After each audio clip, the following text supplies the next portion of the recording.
से कहाँ जाने के लिए निकल गया, स्कूल के लिए।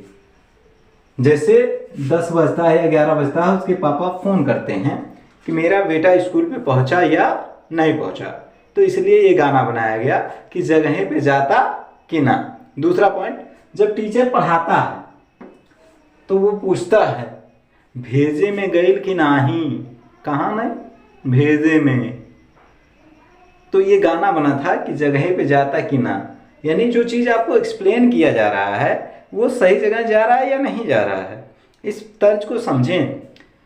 बतावा ये स्टूडेंट जौन हमनी के समझावा तानी वो तोहनी के समझ आवता कि ना, समझ में आवता ना। बतावा ये स्टूडेंट जौन हमनी के समझावा तानी वो तोहनी के समझ में आवता कि ना। आगे देखते हैं।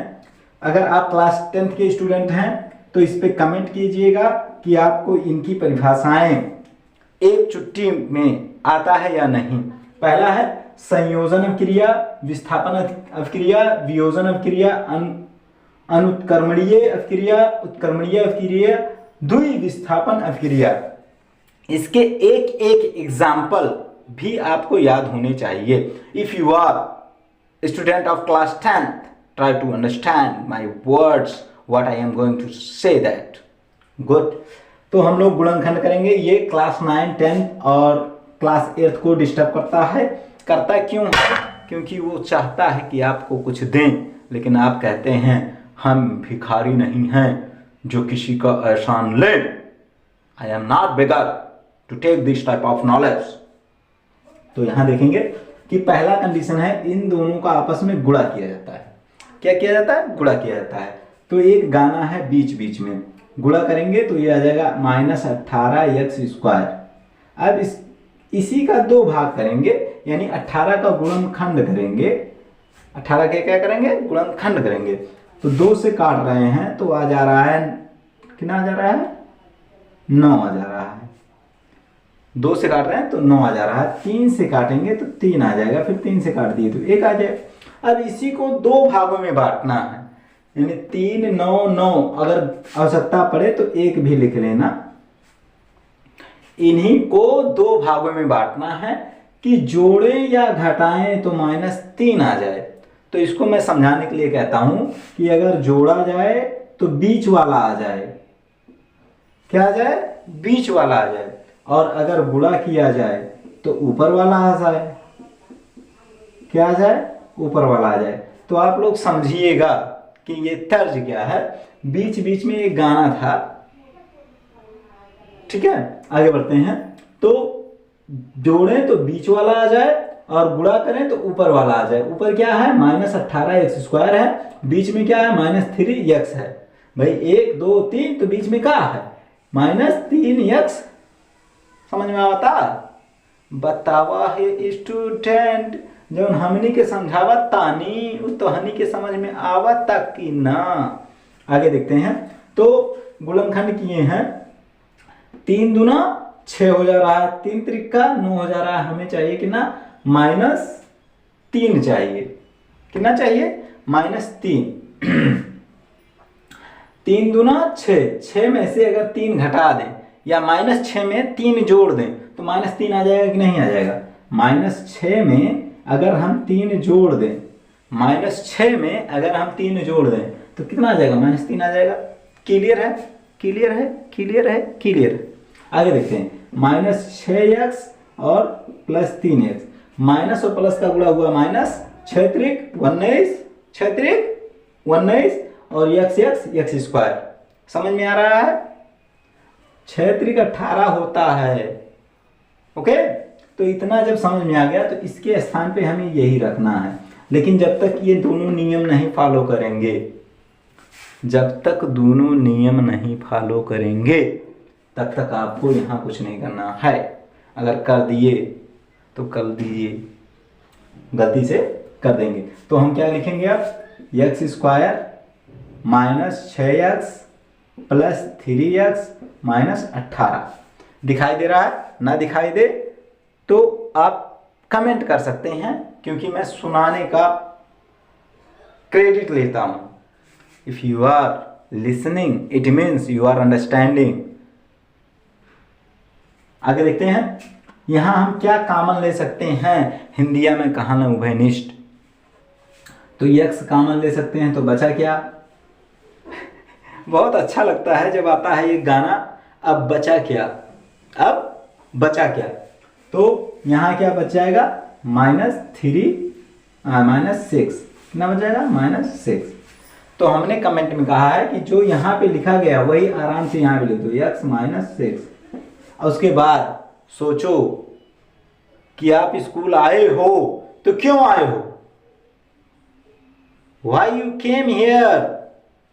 You came here to study. तो यहाँ पे भी सोचना है कि x -6 तो लिख दिए, लेकिन हमें कितना चाहिए था, 3x चाहिए और -18 चाहिए। तो यहाँ पे अगर हम 3 लिख दें प्लस में तो ये हो जाएगा +3 और ये कितना हो जाएगा, -18। कुछ समझ में आ रहा है कि तो नहीं। अब जब ना ही समझ में आएगा तो पूछोगे, और जब पूछोगे तो बताएंगे, और आ गया समझ में तब ना पूछोगे ना बताएंगे, इसलिए कहो नहीं।